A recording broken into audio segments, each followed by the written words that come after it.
Hi, it's Kurt Drew, and I wanted to share with you a insight and a reminder about this slide in the sales process. This is the 4-factor slide. And if it's been a while since you've been through training, and if you don't use this slide on a regular basis, you might forget why we use this slide in the first place. What it is there's 4 factors that determine the investment for a radon mitigation system. And by the way, those 4 factors are not you, the salesperson.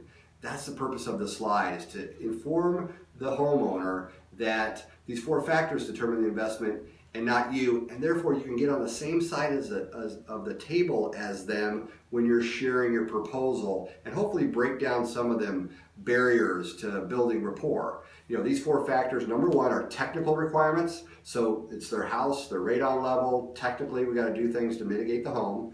There are mitigation standards. That's number 2, the mitigation codes, and we follow those to the T. That impacts the investment, right? Number 3 is appearance choices. Now we're kind of planning to see that there might be some options for the homeowner to decide on where the radon system is going to be routed, and if they have a cover on it and those types of things. And finally, number 4, which is people choices.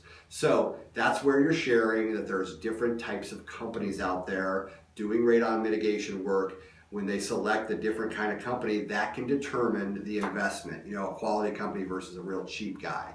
Obviously, the next slide after this is explaining the industry with what everybody should know slide. So those 4 factors, if you explain them just briefly like that, will help you build rapport and, again, get on the same side of the table as the homeowner, and not be adversarial as far as creating some price out of the air. So hopefully that helps you get through that slide and make some value out of the sales presentation.